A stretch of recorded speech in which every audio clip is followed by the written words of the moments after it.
I drive my car up to the lake as if there's someone to awake. I haven't been to bed for days, I live in a twilight haze. And I set my heart to the setting sun, and I hope that no one else has done it. And the drinks are never far, open up the bar.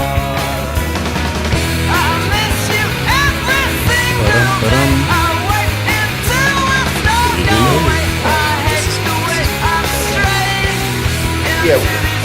What did we have last time? Like a tin can and a string? No, it was the same thing, but you had to take like 20 minutes to set it up because it was the first time ever setting it up for a podcast. True. Well, Corentin, not any longer. So, it's been a whole year since we had you on the first time, and that's cool. And we were just saying before, man, what does it feel like a year has passed? It kind of feels like 5 years have passed. Yeah. Oh, mate. Yeah. But you've been busy, and heaps of good stuff's been happening, eh? Yeah, I mean, I have been really busy, and good stuff has been happening. It is just trying to work out in my head whether I'm progressing forward or not. And I am. It's just that every time I get comfortable, I kind of, step it up a notch or make another commitment and then get back to, like, struggle street. And then, like, it's just constantly like, oh, we're good now. Let's do something a bit more challenging. So sometimes you forget you're actually progressing when you do that. Yeah. Is what I think my biggest challenge is at the moment. Totally. Looking back and celebrating those small wins and kind of looking back and seeing how far you've come or whatever, looking at the view a little bit. Yeah, absolutely. But it is difficult, you're right. Yeah. I don't really do that much. Are you kidding? You don't really do that much. What do you mean? Like that much reflection? You're just too busy. Oh, maybe I kind of do, but no, just more the kind of, like I understand the waves. The idea that there are these waves of busyness and kind of thinking that you're on top of the world and then realizing you're maybe not, or kind of celebrating the fact, the achievements that you have kind of done and stuff. It's but it is tough, man. I'm constantly kind of it's funny, the achievements that I celebrate now, I feel like I'm back to being like a teenager, like my big wins now are like, oh yeah, I paid the bills this week.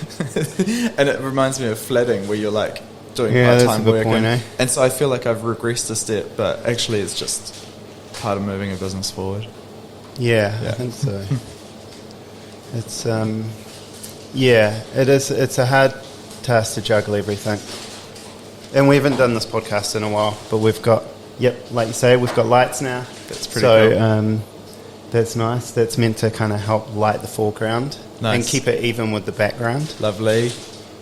Great composition. It's all go. Yeah. But not much. Not a whole lot's changed with Pilgrim. What have you been up to? Well, we've been doing the pan forte and things stunning. like that. Yeah, I got to sample it. It's amazing. Yeah, it is pretty good. Milton obviously makes it. It's so good, Milton. Thank you. Is it a product that's is it fun to make? Like, it looks like quite a cool end product. Yeah, it is cool to make. Yeah. Yep. Yeah. Pretty interesting. There's lots of little processes involved. Cool. From just roasting off the nuts to the right amount and getting all the spices right. And, but I've got it down, so it's pretty easy to whack a few pan fortes out. But it is fun, yeah. Yeah, you've definitely got the spice to the right amount, which is like slightly over the edge for me, which is exactly how I like it. Yes. It's like a little bit, like I want to feel like I'm eating a bit too much spice. Like, it's perfect. It's that really warm feeling. Yeah, I put a bit too much cloves in at the beginning, and it's just a bit too much. Oh, yeah, did it kind of numb your mouth a bit? Yeah. Well, no, and also pepper. Just the pepper content as well. Yeah. It took a few times. We took that to back. get that right. Yeah. Which, in all honesty, I liked it. Ramped right up. Yeah. But you can't. Perhaps you've got to. They say that with spice as well, right? You make a product and they're like, oh, is it spicy? And there's people that just love spice, and I get that. But for the most of the population, perhaps you want to dial it back a wee bit. Yeah, and you forget. I think is like. Me as a baker that works by myself, I get stuck in such an echo chamber where I'm like, I kind of go a little bit meta with my philosophies of baking, and I'm like, this is cool because it's like pushing it, and this is like way too much vanilla for you to taste or whatever, and then you put the end product out, and I'm like, oh, actually, that's just for me. Like, no one's going to get that. And so, like, you've got to... It's not that no one's going to get it, but the general public won't appreciate it. And so you kind of do have to dial it back to it being more about your consumer, right? I think so, yeah. Yeah. Target market. Yeah, you've got to aim for the largest market. I mean, Yes, that's what it's for. I mean, in our case, it's 5 people. That's pretty large, honestly. I'm a happy one to be in there. Do you quite often look at food and go, how much fun is that going to be to make? Oh yeah, that was my question. Yeah. Because for me, if it's not fun to make, it like you'll see it drop off my menu real quick. Like everything that I make is fun to make because I have to make it so much, and it's just me. So I'm not like passing off the boring jobs to anyone. Yeah. I've got to just do the same jobs over and over. So if there's no fun in it, it just goes off my menu real quick because I can't be bothered. Yeah. Love that philosophy. Yeah. And if it's fun to make, it's cheesy when everyone says all this, but if it's fun to make, it ends up looking way more fun, you know? And like if you're caring about your product, you end up creating a product that looks like it's been cared for, and I think that's really important for what I do and for what you guys do as well. Yeah, definitely. Yeah, it's got to carry through to the end result. Yeah. We've been grinding our own spices as well, which always helps, like the cloves and the cinnamon and the coriander. Yeah, that's a game changer, eh? Yeah, it pushes it up a little bit. It really lifts things, yeah. And you guys know from coffee, like as soon as you grind something and it oxidizes, you lose flavour in like 10 seconds. Yeah. And so if you're doing like your little spices are powdered, they're just so bland. Yeah, I think in the mass-produced cinnamon and other spices, a lot of the oils, and that are just left in the mechanism, in the factory, the grinding mechanisms. Yeah, that's so true. Yeah. Well, you can taste the difference in the panna forte. It really, really makes a big difference. Yeah, sweet, thanks. Yeah. So you were making, one of the things Corentin, you were making recently was the Tamarello and tonka bean tarts. Yeah. Why did you choose Tamarello? So actually, that's a really good question. I wish I'd promoted that like when I was selling it. Of Tamarello? Yeah, so I think I wasn't a big fan of Tamarillo, and then my mum's English, and she does this thing where she gets tart fruit, like grapefruit or Tamarillo, and she'll just cut it in half and just sprinkle heaps of white sugar on it and eat it with a spoon. Yep. And that's kind of where the concept started. I was like, how do I make a Tamarillo tart that everyone can enjoy? Like, there were two options, really. I could have either gone full Tamarillo and only Tamarillo lovers would have been interested. Yeah. Or I was like, if I do the spoon of sugar thing onto the Tamarillo, so make it a little bit sweeter and a bit more approachable, then maybe more people can experience Tamarillo through it. And I was so surprised at how many people hadn't had Tamarillo. So many people said to me, oh, I've never had Tamarillo before. Wow. But the main reason I chose it was because it was actually spring, but in spring everyone's expecting like fresh, beautiful produce, but it's actually all just like budding trees, and there's like not a lot around as far as fresh fruit goes in spring. And so there were still Tamarillos left from late winter, and so it was just a nice chance to showcase those and have something that's a fresh fruit in spring. Yeah, man. It's like spring. Where's the apricots, guys? They don't come to the end of summer, sort of. I know. Yeah. It's crazy, yeah. People expecting stone fruit, expecting, like a whole bunch of fresh fruit, like berries. I'm like, they don't come till the end of summer either. Like, it's... even autumn, end of autumn. Yeah. And I try and keep it seasonal here because I've trapped myself before where I'll start something with strawberries, but they were like the imported lot early spring, and so you end up running out of them before you finish selling your product. And then so now I really do stick to New Zealand produced seasonal product, otherwise it just gets hard to find or it gets really expensive to make. But I remember doing that as a child, eating lemons with put the sugar all over yum. it. Yeah. Because you can handle it. I we loved loved it. Totally loved it. And some of the homegrown lemons can be actually quite sweet, huh? Like, I remember we had a lemon tree I would just eat straight lemons off. Right. Yeah, true. Yep. Well, I remember we loved gooseberries. Eating them. I kind of still green off the bush. Yeah. Man, we just love this killer tartness. Yeah. Well, these days the kids have these like ultra sour lollies. Oh, they do. I had those when I was a kid, and I used to eat heaps of them. I suppose, back in the day, maybe it was like crab apples and some other random berry. I don't know how they can eat so much sour, eh? My teeth hurt just talking about it. Yeah. No, it's true though, eh? Kids are up for experimentation. Yeah. And they love finding things like that. They love having the experience as well as the flavour. Yeah, and reacting to it. Yeah. So Tamarillo. So is that kind of, that's traditionally like just a sour fruit? Is that the kind of flavour thing going on? I don't think so. Or is it? It's more tart. Like it's right. definitely more tart than sour. And the texture is really amazing as well. The texture's awesome. And the colour. And I've had to describe it to people who haven't had it yet, and it's quite hard to describe. Like, it's got fleshy parts like a tomato, but then the seeds are more like a passion fruit. Yeah. But then the flavour's like this undescribable. I don't even know how would you describe the flavour? No, me either. Yeah. It is kind of, I mean, some people call them tree tomatoes, right? Yeah. Maybe that can help. But hey, so what was around the Tamarillo? What was surrounding it? Yeah, so I again wanted to approach the Tamarillo from like a sweet angle, which is actually a bit unusual for me. I try and keep my food balanced rather than sweet. Yeah. But I basically confit or how do you call it? Like just put a whole bunch of sweet syrup.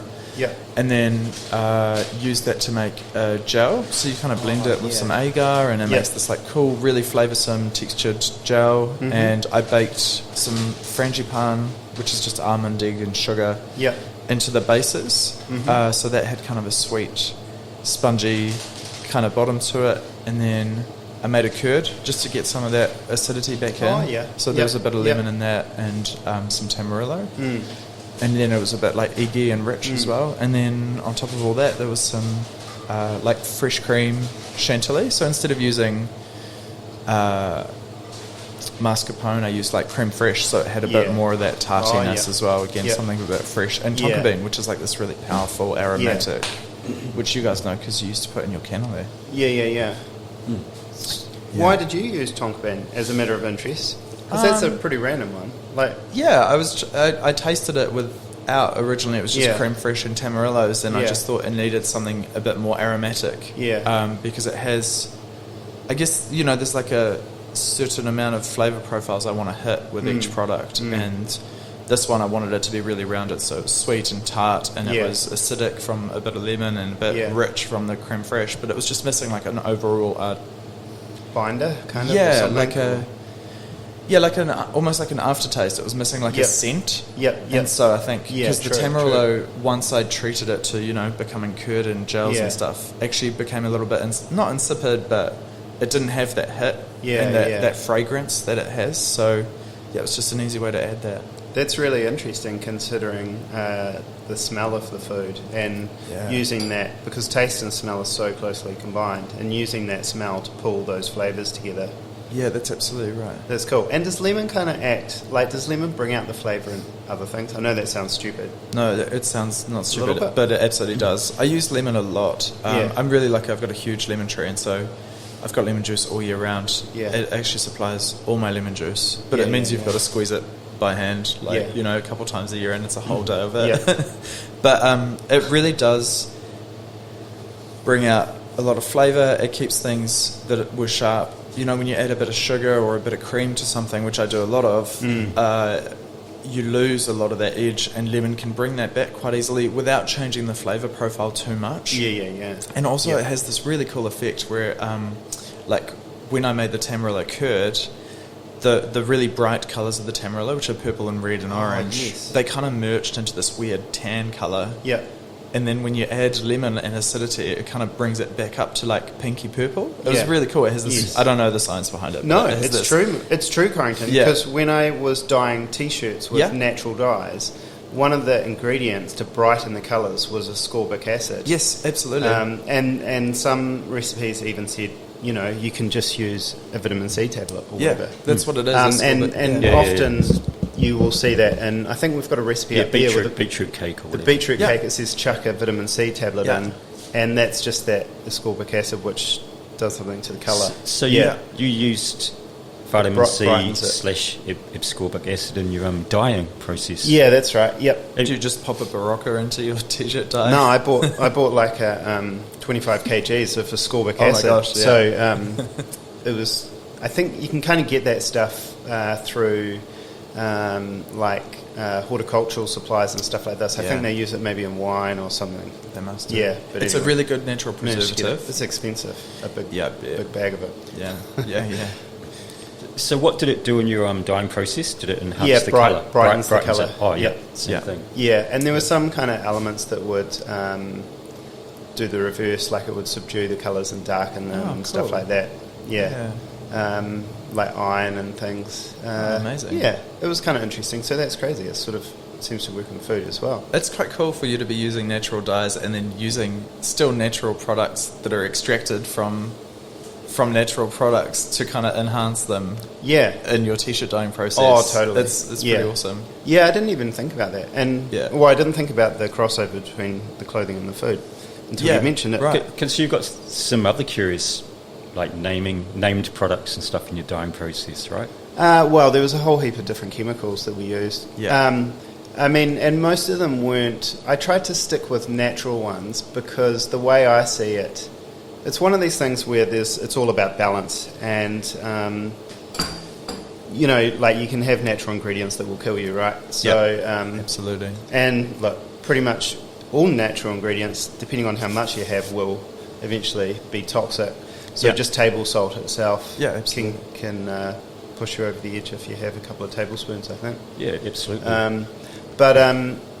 So we used iron, ferrous something or other. That was like this green kind of crystallized stuff. Cool. And the washing soda, the calcium carbonate, and I don't know, magnesium, like alum, bunch of different things. Yeah. But the one vitamin C. Oh, there was crema tartar as well. Yeah, crema tartar. Which is potassium something or other. Yeah, and I don't know. Once again, that's used in the like wine and stuff, making wine. That one, I don't even know what it did anymore. You use it in some recipes. Honestly, it's quite interesting. I'm not in it for the science, to be completely honest. And the chemistry science, system it's there. Yeah. Someone worked it out. And some pastry chefs, they will read books from. They're just right into it. They're like, you've got to add this ascorbic acid because it does. And I'm like, cool. I need to know like the top layer of that knowledge. Like that's, I don't really need to go much deeper into it because I have too much else to think about. So if I can understand the basics of this does this because this, that's kind of where I like to leave it at. Yeah. But I have so much admiration for especially pastry chefs because that's what I relate to the most. Yeah. Who get really into the science of it and they break down recipes according to down to like a molecular level. It's pretty impressive. It is fascinating because I was looking at a few weeks ago the complementary flavouring charts. Oh, cool! Yeah, and how like chocolate goes with roast beef or something. Yes, like that. Sort of weird correlations. Yeah, someone understands all of that at the molecular level. Excuse me, molecular level. Yeah, because we know it from like a gastronomic level, right? So we know like, lemon and thyme go well together. Yeah, but then when you actually break it down. And someone's breaking it down scientifically, they're like, actually, beef and chocolate, that makes more sense. And you're like, yes. But then it does on that molecular level. Totally. I've probably told you before, but the Kenji Lopez book that I've got, and on his blog, can't remember his name now, like he has a sort of a other name, but he puts fish sauce with a lot of his meat dishes because it enhances the meat flavour. Right. And now I've become a little bit addicted to it. Yeah. So I put it in spag bol. Just everything gets like a teaspoon or two of that. Oh, fish and sauce. man. Yeah, it's amazing. It's flipping amazing. It's such a good flavour enhancer. It's like a natural MSG, right? Because Yeah. Essentially, I think so. Yeah. Anyway. I was talking to my vegan friend about different dips, and like we had salsa, and she was like, "Is this vegan?" I was like, "I don't know." She's like, "No, it's got fish sauce in it," and apparently, like heaps of stuff has fish sauce in it for that reason. Right? Yeah, I've been following you on Instagram, and you've been doing a bit of savoury food. Is that has just because mixing it up? I like making savoury food at home. Like I like cooking for myself when I have the time, and I don't think it's going to cross over into butter. No, I have contemplated doing some savoury inspired pastries, but still from a patisserie point of view. So I think like you could do a pretty cool asparagus tart from the perspective that I take with every other ingredient, not making it sweet, but kind of elevating it in that sense. And so I am tempted to do stuff like that. That's a good idea. Have you like Christmas is just around the corner. Will you? Sorry to mention that, but you've been thinking about what you're going to be eating on Christmas Day or anything? That's a good question. Yesterday was my first day off in a while, and I was like, "Oh, it's already Halloween. I feel like I've missed the boat on Christmas, honestly, because I am still traumatized from last Christmas. So I still have been putting off planning this Christmas. Yeah. And so, and I'm in a new kitchen now, and there's expectations, and so. Yeah. But I thought yesterday I'm gonna actually take this as my last day to not think about it. Oh, so it's so funny that it's 5 a.m. and you'll bring it up, because I'm like, That's it's like actually my job to think about it today. Is like I've got to just work out Christmas. Because you made a log last year, right? Yeah, I did like a bûche de Noël, like a Yule log, which was just so labour intensive. Right. and therefore had to be at a really high price point. Yeah. Which people understood and actually really got behind, and a lot of people ordered it. But I think I really need to. I was getting up at 2 a.m. and working till 10 p.m. So for like a good week or two. So I think I still haven't recovered from Jeepers that. creepers. And don't want to put myself through it again. So that's why I'm brought up trying two to. of the worst things. No, Christmas and no, it's fine. But I've got to find a way to make it sustainable for myself. How much did it cost? I sold it for 160, I think. Yeah. I said it fed 8 people. It easily fed 15 people. Wow. Like if you cut that, it was quite a big size. Yeah. And it was super rich. So I think I'll either make a smaller one or true. But it's a fun thing to do, because again I'm using butter as a way to bring French tradition back into my life. And so like bûche de Noël is classic. Yeah. But it's like a crappy, usually just like buttercream sponge covered in chocolate, and it just tastes like sugar. Yeah, yes. And it looks like a log, which is kind of like cool, but a bit naff as well. So I try and elevate it. Yeah, and bring it back into New Zealand. Like it's cool for people. I think most people who bought it, sure, they love my food, but they wanted the experience of having a bûche de Noël at the Christmas table. Yeah, you know? exactly. I think that's what it was bringing. Yeah. Oh, that's cool. But so that one's not so much fun to make. It is fun to make. But just one. Is it fun to make 100 of them? Yeah. That's what do you listen to? Like, do you listen to different music for different food? I've made myself sick of music. Have you? And it's only recently that I've started enjoying music again. Music's always been a really big part of my life. Like it really affects me, and I really, really love it. But I just made myself sick of my own music by being in the kitchen all day and listening to it. So I mostly listen to true crime podcasts now, to be honest. Really? Yeah. It's really nice because you can tune in and out of it, and podcasts are quite nice to listen to because I don't know, it makes me feel like I'm not so alone in the kitchen by hearing human voices. And you've got a mystery to work out. Yeah, and you can learn so much, right? Like human psychology. Yeah, I love true crime so much. With a dash of daggers and stuff. Yeah, it can be a bit confronting when like someone's dropping off veggies, and then in the background it's just like a woman going, and then he stabbed her 63 times, and I'm like, oh, I need to. I'm so sorry. Like I need to, it gets really like you get a bit close. Well, I saw the top 10 jobs for psychopaths. Pastry chef. Ago. Yeah, and chefs are in there. Oh yeah, of course. Oh, really? Yeah. Top 10 jobs, man. Yes, CEO. Can't remember. Yep. Some of the other ones. CEO adds up. Yeah. Yeah. I don't know who made the list. But. Yeah. No, I mean, they're all around us. I'm not going to go into true crime podcasting, but Baker might have come in at number 10. Yeah. Just squeezed in there. Squeezed in there. But they were like, oh, we need to make sure Corentin's on the list. Yeah. Have you watched Only Murders in the Building? No, I haven't. That's not too bad. Yeah. It's a little bit annoying, but it's okay. Is it good dramatized, or is it based on a true crime? Oh no, it's all dramatized. So it's Steve Martin and cool. A couple of other people, obviously, and it's good.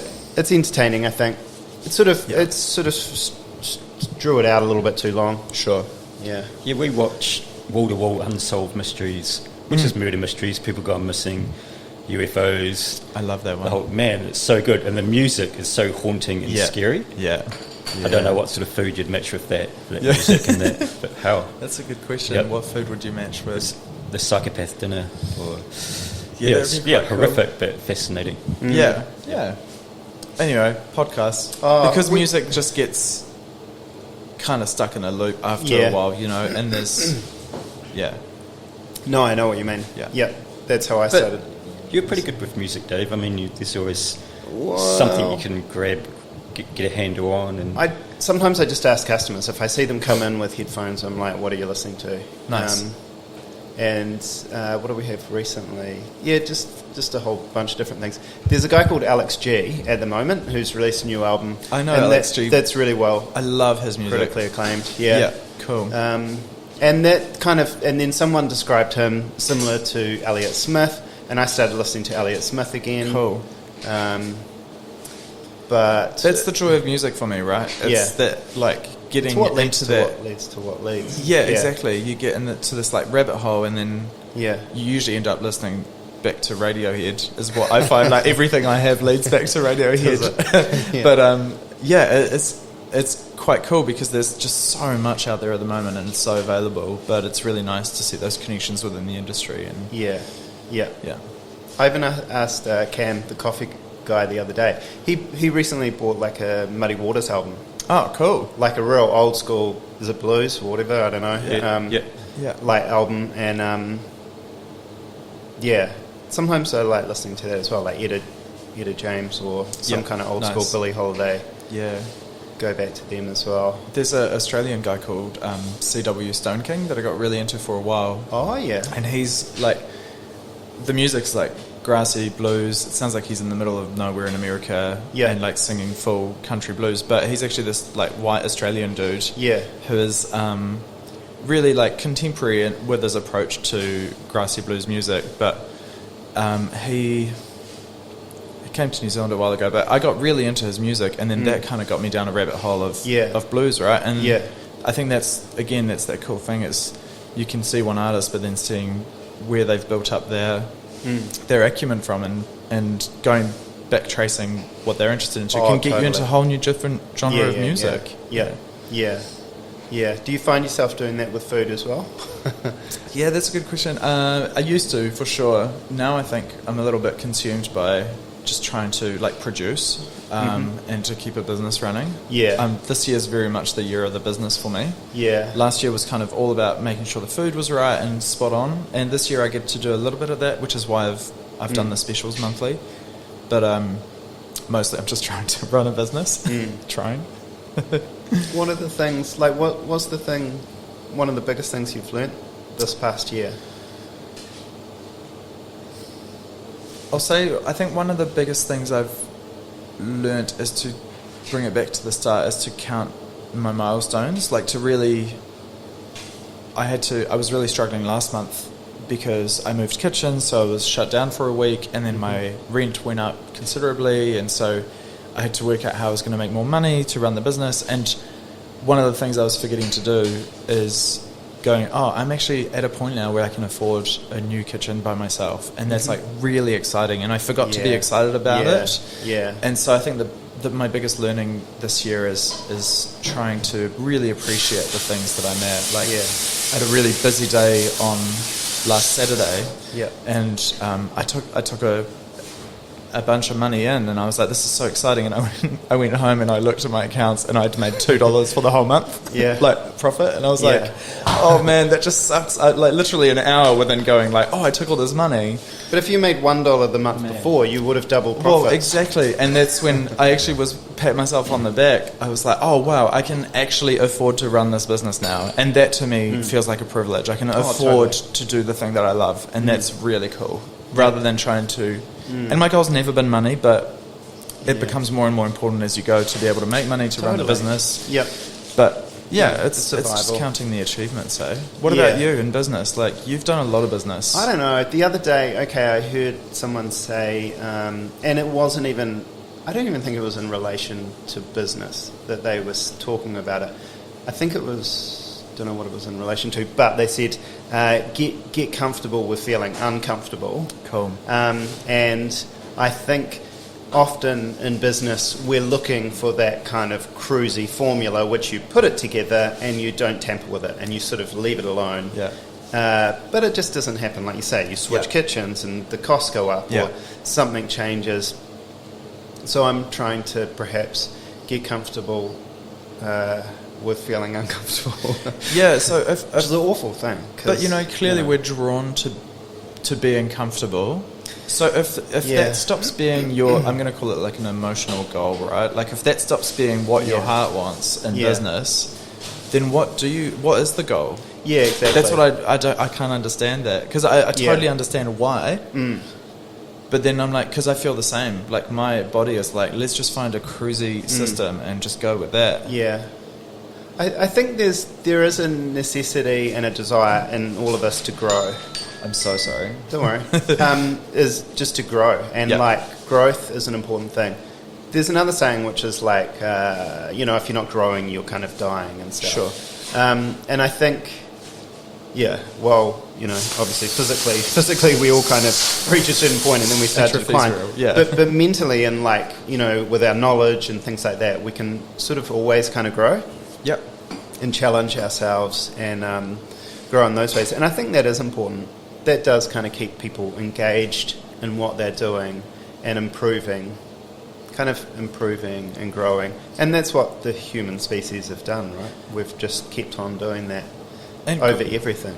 Totally, yeah. And growth can look so different, right? Like I think that's what I'm learning this year is you can grow as a business. So that's great capital growth.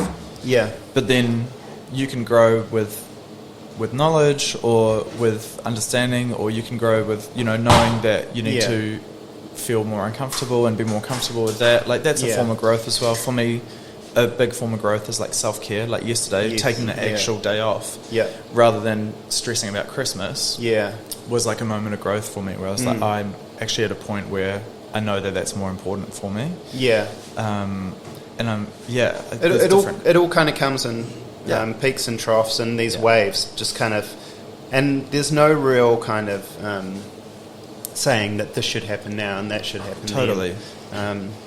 It can get kind of a bit messed up if you're trying to push it into certain things. And like growth, I suppose growth is a weird one as well, because, like in the garden with weeds and stuff, they'll just grow in every direction. Yeah. And I think sometimes it's good to have a direction that you want to grow in, and have if you're wanting to produce fruit, say with a fruit tree, it's kind of quite pruned and it's quite well thought out. Like someone has sort of been there before and kind of done it.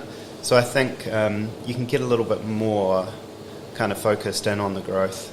I think, as far as business goes, I've had to really work out what my end goal is. So that, because growth also kind of happens naturally, right? And so I was growing, but in every direction at the start. And then having kind of an end goal that's not set in concrete, but a direction that I want to go in, you're absolutely right, really helped me go, right, if this branch is growing this way, I'm like, is this going towards my end goal or not? And then you work out whether you need to prune or whether you need to grow. And so that's been really helpful in terms of making very small decisions. If I'm like, should I open an extra 2 hours? And then I can go, does that help move towards my end goal, or is that actually going to hold me back? And then it makes it really easy to decide those things. Yeah, that's cool. I don't do that nearly enough. I mean, it's hard when you have so much going on as well. That's right, I just sort of capture glimpses of things. And ideas and concepts. That was cool. And maybe that's what they were talking about. Yeah. I think I probably mainly learn through mistakes. Amazing. I think we all should. I think that's great. Which is, because this idea of sort of eliminating all of those mistakes before you set off and blah, blah, blah, blah, blah, it's just not... And having this perfect plan, or... It's just not really helpful for me, anyway. My pastry tutor, Dale Ara, she actually completely changed me as a person by kind of making that concept a reality. And I've always understood the concept, but I was always a perfectionist. And I've realised lately that came out of more of anxiety than it did out of wanting to actually be perfect. But butter also taught me to escalate that philosophy, which is like, I can wait till I have a perfect product and never sell anything. Or I can just make what I can make, start with that, and then improve it as I go along. That's right. And that has changed the game for me. Totally. And there would have been times like that Tamarillo tart could have taken me 6 months to develop if I was stuck in how I used to do things. Yes. But then I got to the point where I was like, right, let's just make one. And then I photographed it, tasted it, and I was like, it's good, it can be improved. And so I just improved it once and then started selling from there rather than just doing iteration and iteration, because that makes no economical sense at the end of the day either, right? No. Yeah. But your guys' product is like spot on, so there must be a level of perfectionism there, right? Well, I mean, we want to do a good product, of course. Of course. But I mean, of course, there's those thresholds. Yeah. Where, yep, this is good enough. Yeah. And, you know, people will say, oh, this tastes really great. And I will know, it could be amped up a little bit. But, you know, it's not really necessary under the circumstances that we're in. So this is good enough. And it's a good product. Yeah. I think I liken it a lot to like the mass production bakeries, which I think I have so much respect for. Like, people who can just push out loaves and loaves of bread and croissants, because I can't do that at all. But there's like, you can make your product 100% and sell 6 croissants a day. Yeah. Or you can make everything 80% and sell 1,000 of everything a day. And that's what I love about bakeries is the real art is we know our croissants can be here, but we also know that they have to be here in order for us to be able to produce everything. And so how much closer to 100% can we get, but still actually sell a product day to day? And I have so much admiration for that process, rather than just striving for 100 and letting that limit you from the production. Yeah, it's a minefield, that kind of thing. Well, it's where this sort of abstraction, idealism meets the real world. That's right. You can't afford to be a perfectionist, you just die. Well, it doesn't, the concept doesn't exist. I don't know, because it's kind of like saying, what's the perfect food? Well, banana is the perfect food. And it's like, okay, well, from now on, I'm just going to eat bananas for the rest of my life, and it's going to supply me with all of my needs. And potassium because poisoning. Bananas are the perfect food. Sure, And it's just like, well, hang on a minute. Maybe there's not something called perfect food, and it's kind of like you need variety, and you need all of those different things. I mean, what is perfect anyway? Well, exactly, it's a construct of ego trying to take control of something that's way beyond its capabilities. And as an anxious perfectionist, for me, if I ever looked at a product and went, this is perfect, what that actually means isn't the product settled, it's like I've settled. It's like, I'm willing to accept that I don't want to make this any better. Like, that's what that actually means, right? Because I don't think anything reaches its full potential. There's always room for improvement, and things can always escalate. I don't think anything can be 100% spot on. You can have something that's pretty top notch. Absolutely. But also restraints. This is freaking amazing. Like sometimes, if you looked at someone else's product, like if you looked at, say, those the Littleton Pottery Company's cups, you can kind of say, this cup is kind of perfect, and he's put all of the things.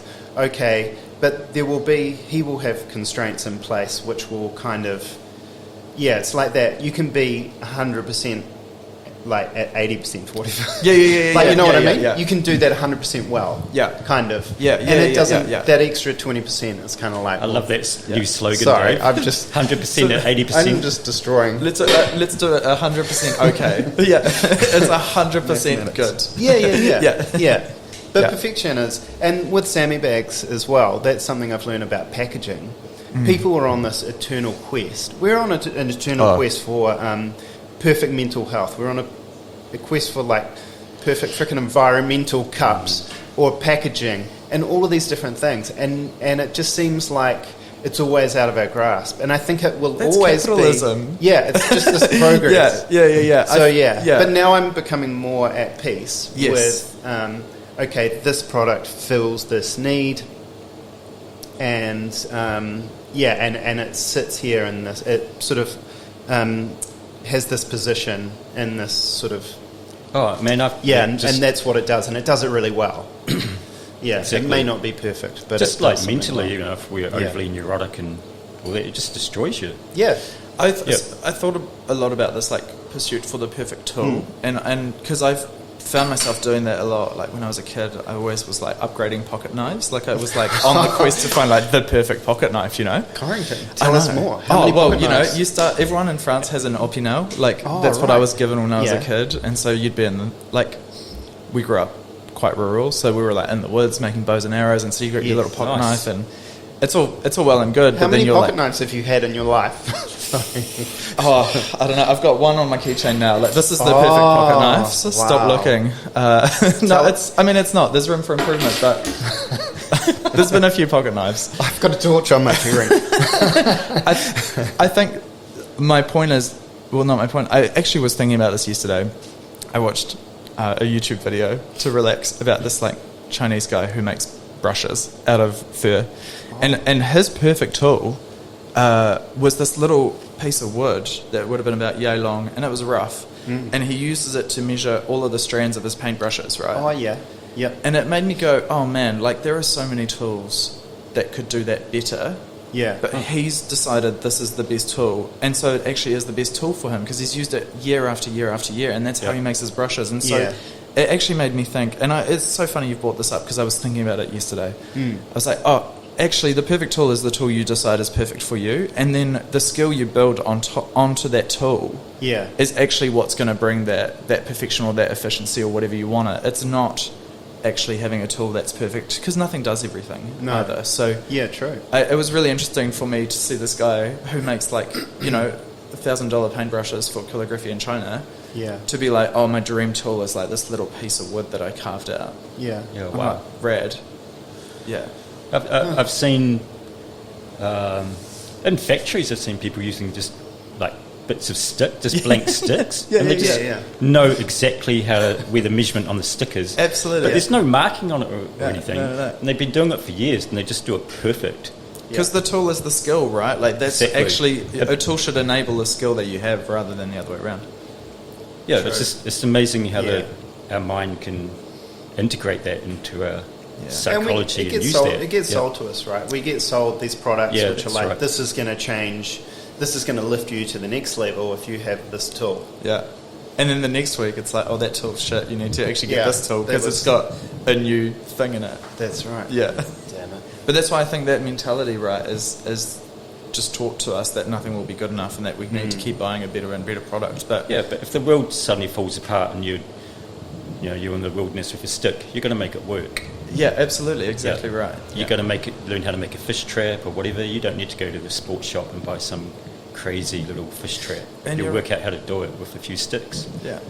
And all the artisans you do who are like at the peak of their game, they never have like a full array of tools. It's always, a little stick in a factory. It's that whole circle thing where it goes back to the simplicity again. Like masterful. Yeah, it's fascinating. Yeah. So what would your baking look like if you kind of followed that same philosophy? Do you think it would kind of be more rustic, or kind of there would be more kind of feeling, or I don't know. I guess perhaps you're ready. Yeah, I guess I've actually applied that philosophy to my business without really realising. It's quite interesting looking at my business and seeing that it actually is an extension of myself now. Yeah. Because one of my big mottos is not using silicone moulds. So a lot of patisseries... I do. Is there a French word for that, like a French motto? Yeah, I don't know. That would be quite nice to reduce it into one word. Yeah. I do. You could have it above, like under butter. Written on the building. What would the word be though? I don't know. I don't speak French. Okay, I'll have a think about it. But I think sans silicone. My kind of ethos moving into it was I want this patisserie to be all about handcrafts. Yeah. Because actually that's what sets me apart at the end of the day is it's pretty simple to make a mousse, fill a silicone mould, freeze it, and then cover it in something, and there's skill to that, and it enables you to push the boundaries with flavours and textures, and that's really awesome. But I decided actually if I go down that track I'm just going to have to buy so much silicone, and you're not using it half the time, and it's expensive. And also for me what I really love is, and there is a word for it but I've forgotten, when you hand make things there are mistakes that you can see that remind you that it's handmade, and that's my favourite thing. And I see it in pottery all the time. My friend Thomas, he once picked up one of his bowls and I was like, this is like a little dip in your glaze, and he goes, yeah, that's where my hands were when I dipped it in the glaze. And he was like, and I love that, and I love that you can see the maker's hand in the glaze, and that's kind of what brought on this whole, my stuff is hand piped, sometimes it's a bit wonky, and I go, cool, because now when you see that wonky bit, Yeah. It reminds you that someone piped that by hand, and it's not just a machine pumping things out. Yeah. Yeah, spot on, man. Yeah, I love that. Yeah. Yeah. Yeah, and I think that's probably like the overarching ethos to my business. Yeah. That's cool. Yeah. Is that, do you communicate it? Do you use that as like a marketing kind of thing, which you'll communicate to your customer? Because it's obviously a point of difference. Well, I think it talks for itself, right? Yeah. It's that same thing as having a vision to see where the growth is going to go. It's like if I've got this overarching philosophy in my head, that's actually going to direct my product in a certain direction, and I feel like it speaks for itself. And I think people who are attracted to my product might not even realize it's because it's handmade, but maybe that is the point of difference that they come to me for, or maybe that is... Yeah, it'll be in their psychology at some level, and it'll be part of their decision-making process. But I think sometimes if you're like trying to sell something like that, it takes it away from it. True. Starts eroding it away, and I don't know, becomes, I don't know what the word is, but it takes it away. Stuck back into that consumerism cycle, exactly. right? Just, true.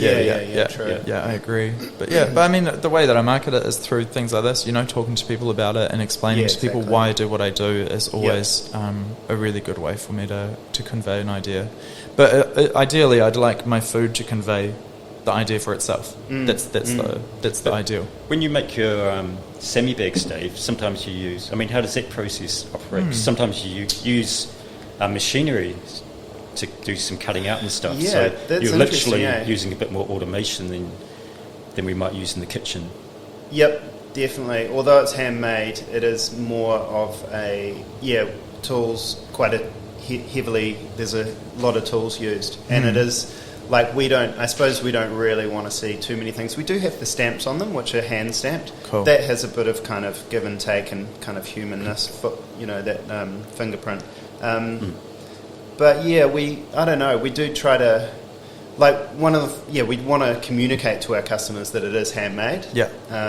I think you do that well. It doesn't look mass produced, and it's not. Still that. Yeah. So I don't know, but it is a balance because those key selling points are important that they understand why they're you're targeting. You have those shared values between you and the customer, and you're hoping that they're the things that resonate with them, and they know it, kind of.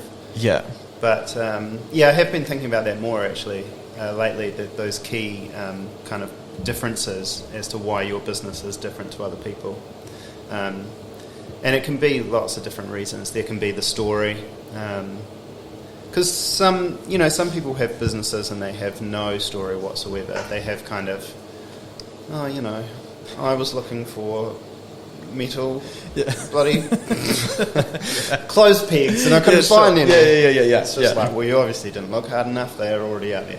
But and then I started this business. That's a good enough story, though, right? Perhaps. Oh, mate, and they're probably making more money than us. So, good on them. They're creaming it. They're running to the bank with those metal pegs. At some point, someone said, "I need toilet paper." Steel. Yeah, totally. Yeah, I'm sure they're doing well. I do there are think some very practical jobs. I know what you mean. I think personally that every business started with one person, and so every business is a small business at some stage. But then there are definitely some that, probably just sold out to investors or just did the clever thing and made money out of it and walked away laughing. Yeah. Yep. And then they become businesses without that story, right? Because that story gets lost and then it just becomes a big money-making machine. And they're not worried about that the story at that point. Oh, no. They want the they've cash. Got the money. Yeah, absolutely. And so I think you do get those businesses that just become this big feedback loophole of just how do we make more money and more products and more money. And that's something that I'm not in danger of doing, thankfully. But there is that whole skill set of being able to know when to bring a business up to level and then knowing when to sell it and get another business and all that. That's just Absolutely. a whole different business craft. is its own art form. Craft. You're so right. And so is management. Yeah. Management is such a craft. All of that stuff. There's also many skill sets involved there. Yeah, absolutely right. Yeah. Which are skills that I don't have, but unfortunately have to muster up to because I'm now running a business and it's not just about making food anymore, right? That's the tricky position we find ourselves in. Like you said, you're just totally. like, wow, I can pay rent this month. Yeah, totally. It's man, learning. I've done so well. You learn a lot about yourself, eh? And it's kind of like, like you say, the business is kind of a reflection of you, and you can see your strengths and weaknesses in it. I was just telling Milton before you arrived how the shipping on Pilgrim for the Pan Forte just wasn't quite working on the website, and I had to go in there and try and work out the shipping, and that's one of my most hated things, because there's all these different rules surrounding shipping, whether you want local or national or pickup and stuff like that, and then getting it to work on the website. And I sort of... So you're a generalist, does that work? You're a generalist. Well, you can. You've got to I learn guess so. freaking everything. But now I'm beginning to think it's time to employ other people, to pay other people what they're good at, like some people to come in and totally come in. So we've looked at business coaches recently. Cool. Business coaches are pretty expensive if you just go straight to them. There's business mentors. They're like kind of cheap. Mm-hmm. And you can get them for a whole year. And then there's innovation labs and what do they call them? Like incubators and accelerators and stuff like that. So we're talking to a couple of those this week. And it's interesting. I don't want to... it's just weird. But I know that other people know a lot of stuff about how to... And again, it's like about having that end goal, right? And being like, does bringing someone in help me move forward, or is it moving away from my goal? And that's like the easiest way to make those decisions, isn't it?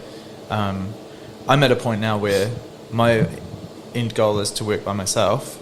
That's what I've always wanted to do. But I'm like at a peak now where it actually makes more business sense for me to hire someone to work for, like, with me. Because then that would kind of elevate the amount that I can actually make every week by quite a bit more.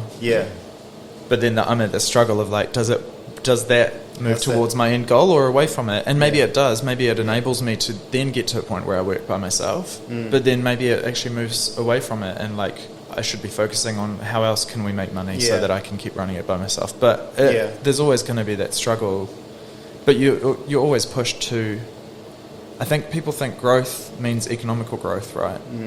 And for me, that might not always be true. It might be that I never make money on it, but I can afford to run it, and that's what I actually want to do. And so maybe that's where I need to focus. And where it leads you as well. Absolutely. Like, it may not be a particular destination, but it might, it's more about that journey, about going from here to here to here. And maybe, you might end up consulting with someone, with a restaurant or something, or designing menus for people and stuff like that. Have you thought about doing a cookbook? That's a kind of a throwaway comment, but I mean, it's not. It's just an easy question. No, is it a stupid one? No, it's not a stupid one. Have I thought about it? Absolutely. My friend's partner's a publisher, and I keep joking about when's my book deal coming, and we keep putting fake pressure on, because if it came to me now, I would say absolutely not. I'm not interested. Maybe someday. I think my biggest challenge with that is all of my ideas come from cookbooks. I spend all any sort of expendable income on pastry books, and I buy them from France or from Spain, and all my recipes are loosely based on another recipe, and I always modify them to there's no Tamarillo tart recipe out there that I know of. I've just kind of built this thing using all these other recipes, but I feel like a bit of a fraud to publish a book knowing that all my recipes just come from other recipes. I've noticed in some cookbooks people go, but this is just my version of this, and they change a few things a little bit, and they've got no problem with putting it in their book. I have dozens of pastry books, and the tart shell pastry recipe in all of them is almost always the same to the gram. Like there's no variation there. It's just been the same recipe forever and ever. And some people will add something to it or take away from it, but you can see the base recipe is the same. And so I think if I did a cookbook, it would be more conceptual and about trying to convey my message and my ideas, not using molds and hand pipe product and stuff like that. So yes, but I feel like I need to get a better handle on what I'm actually doing before I get to that point. Have I lent you the Nigel Slater one, the Christmas one? I can't remember. No, but I have quite a few of his books because I love his work. I made one of his recipes last night for dinner, and is the Christmas one cool? Yeah, it's real good. And it's sort of, the recipe's all the way through it and stuff, but it's, you're just it's just fascinating. He just talks about everything. It's like a blog. It's like well, because he's a food writer, right? Yeah, exactly. And he's just loving what he does. Yeah, I know. And my favorite books of his, like one of his intros was, I'm a food writer. I write about food and I eat food all day. Here's what I make when I'm home for dinner. And I was like, I can relate to that, making food all day. Yeah. He does recipes that I can actually make when I get home from dinner and enjoy and not have to like think about too much or, you know, and it's all really good quality stuff. So I really appreciate his point of view that he's translated through the book. Yeah, I mean, you could sit down and read this book just in bed at night and enjoy it because it's just, you could just read chapter after chapter. Yeah, it's awesome. Because it's more about all of the other stuff going on. Not so, you know, the recipes are there. That's cool. So he's got like obviously a brilliant it's like a novel skill set with food, but also writing and imparting imparting that through writing. Yeah. Yep. Oh wow! So goals for the coming year? Oh my gosh! Not stop too it. much. Sorry, not too much pressure. I haven't even planned Christmas. Yeah, I think I've had the year of food. That was when I started. Last year's been the year of business, which is about kind of running. I really want to get back to the year of food again. So I think that's the goal: is get enough of a handle on business so that I can go back to really focusing on pushing my food concept. And like I'm a bit of a bakery. You know how I was saying, you could be up here, but you're down here producing as much as you can. I'm definitely at that. There's if I made one cake and had all week to do it, I could make this. Yeah. So I want to get back to pushing that boundary so that my 80% goes up a little bit to 82, 83, so that I can actually, do a bit more of what I love doing, which is pushing the boat out with pastry. Yeah. And getting that back into the shop because my menu's been pretty similar for a while now. So a bit more kind of research and development almost. Absolutely right. Yeah. R&D and just focus back on food. Learning and different things. Yeah. Cool. Yeah. I've just been thinking about the alliteration in the Tamarillo Tonka. Tamarillo Tonka tart. Yeah. It's been playing on my mind since you mentioned that. Lemon. It's like some heavy, hard teas coming in. Yeah, lots of teas. Bam, bam, bam. The triple T. Triple T. Yeah. Maybe that's why I picked Tonka subliminally. Who knows? Man, alliterations have power. Yeah, man. What are your goals for the year? Like you say. Sorry, nasty question. The year's not even finished. It's not. Yeah, kind of just get through Christmas, right? Oh yes. Complete our Panforte thing, and then I have my master plan, Corentin. You're hearing it here Go first. on, tell me everything. Banana jam. Oh, right. Yes, we're gonna absolutely. I want to take that next year. Yeah, and it's kind of funny because it's not. I mean, I just want world domination. Yeah, I love that. But with a good product. Yeah, it's with an amazing good product. I love the banana jam. It's a good slug of rum in there. Yeah, it's so taste the punchy. rumminess on a toast in the morning. And some good vanilla, and I love that jam so much. Yep. Yeah. Do you use the skins in there or not? No. I wouldn't know what to do with that, Corentin. Yeah, but we can... how would you go about using banana I would skins? just cook down the peels with some sort of sugar. Like, they're completely edible and full of good things. I had no idea. You can cook them down into maybe a caramel to start your base, or with your spices perhaps. But it might add a cool texture and make it a bit more like marmalade-y. I don't know. But I quite like... Yeah. I mean, this is not an original concept. I can't remember who, but there was this wild recipe that came out and was groundbreaking, where the peels were used in the banana bread. Cool. So I was thinking, surely you can do that with your jam. Yep. Have you use heard a of waste that? product. I'm full of useless sayings, but still like an artist. Oh no, but I love that already. Yeah, still like an artist. It's kind of this idea that it's all happened before, kind of, and you're just picking bits and putting it together into your own original artwork. Yeah, nothing's original kind of thing. Well, it's so many things that have been done, brought up to top level, and then just forgotten about in history. Totally. Yeah. And they will come back again. Yeah.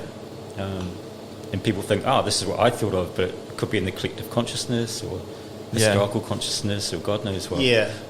Yeah, 2023. It's crazy. It's good. I'm looking forward to it, but yeah, we never really fully know what life's going to chuck at us, hey? Mate, we're still barely recovering from a pandemic. We're still dealing with... we're still looking at dealing with oncoming after effects from That's a pandemic. right. And so I think that's what's so hard is like, do we just kick back up again or not? Like, so many people have been saying next year is going to be worse than this year. As far as the cost of living goes, and everything else, and they're expecting mortgagee sales and all sorts of stuff to go on. But then you can't just stop your life issues. waiting for that to happen, right? Like, you got to move on. No, I don't think so. Yeah, I agree. One of the cookbooks, the Miss Beaton's. Oh, yeah? Is it Miss or Mrs.? Mrs. Beaton's. I'm I don't not know. sure. It's an old school English one. Yeah. Mrs. Beaton. She's Pretty like, random. Yeah. Well, they have a number of different Christmas pudding kind of cake things. And I love Christmas pudding. Yeah.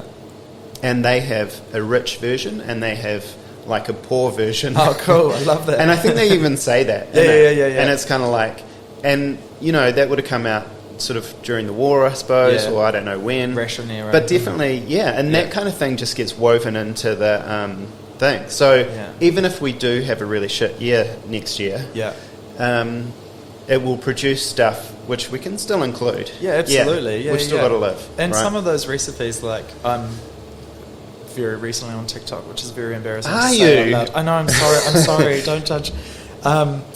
But like there was this huge trend of everyone making this like poverty era tart for a minute, like where it was just like sugar and water and butter baked on a shell, and that like all these kids were making it at home because it's so easy to make, and that came out of the ration era. It was when you had barely anything to make anything with. And so funnily enough, it's one of those poor foods that have actually come back into fashion. It's fun to do it when you're prosperous. Yeah, exactly. Yeah. With the background of privilege, it's a great recipe. Yeah. But when next year hits, that's a really wise thing to know. I remember listening to an old lady when I was on a bus, and she was talking about how the cost of a Christmas cake was just too high for her to make it, so she's got to like drop out a few nuts and do this and that and just adapt. But that's the real wisdom, knowing how to adapt during times of less money and all that sort of stuff. And food is such a good representation of our culture and the time that it's made, right? And so any country you go to, the best way to learn the culture is food, hands down. Like you can't convince me otherwise. That's my opinion, but I think that's part of it, right? You can go, there's that 100%. Christmas cake we had during the recession. Like, it's all reflective of the world that we live in. I'm currently reading a book.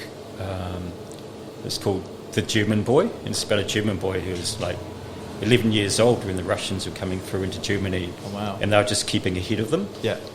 And he ended up being behind the Iron Curtain, and but they had no food, just hungry all the time. And people getting killed all around them and that sort of thing. Yeah. But how they just survive day to day, they'll wake up and just have no food, and there's like, what the heck are we going to do? Yeah. And they'll just have to scrabble and get food. But for me, reading a book like that makes me appreciate that. Absolutely. You don't really need that fancy thing. You can just do something easy. Yeah, skip the almonds in the cake. Yes, you don't need the almonds in the cake. You're lucky if you got some sugar. You got some sugar, man. You're already rocking and rolling. Yeah. I just looked up Isabella Beaton. Oh, did you? Yeah, Beeton. Yeah, and I just what you just said then reminded me of a book called The Family Frying Pan. Ah, yeah. Which is it's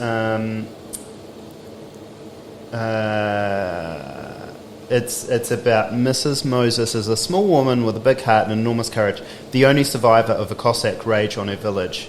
And all of these people who are leaving this area like refugees, and she's got the frying pan and all the other people kind of bring the food. Yeah, and it's got it's by Bryce Courtney. From memory, I've read it, but I don't remember it that well. But I think different people bring food, and there may be recipes in it and stuff. Yeah, cool. Like traditional kind of recipes. In a situation like that, you've got a frying pan. Historical thing. You've got a frying pan. You're like so lucky to just have a freaking frying pan. Yeah, and you're the means of everyone else being. Wow, 2023 is definitely looking a lot better.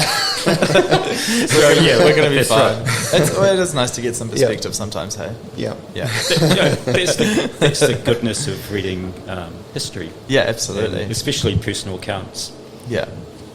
And like even in like my partner's grandparents, they have passed away now, but they lived through a depression. Yeah. And, they just said they'd be hungry. Yeah. your granddad just talked about just being hungry all the time. You never get properly filled up. Yeah. Did that for years. Well, there better still be sugar in 2023 or I'm done. And butter. Yeah, and butter. I think we're all pretty good here, man. Yeah. We're all pretty Yeah. good. We're just preparing you for next year, Corentin. Yeah. No almonds, no sugar, no butter. Okay, Yeah. we'll make something. Banana peel jam. Banana peel jam. You've got a frying pan and nothing else. Right, see what you So can good. make. Yeah. Yeah, we couldn't even get the bananas. Yeah. We just got the peels. Anyway, sweet. Thanks for coming in. Yeah, Hey, thanks man. so much for having me. Breakfast? Would you like any breakfast? Oh, yeah, I do not turn down breakfast often, so yeah, I would absolutely love some breakfast. What's your favourite thing on the menu at the moment?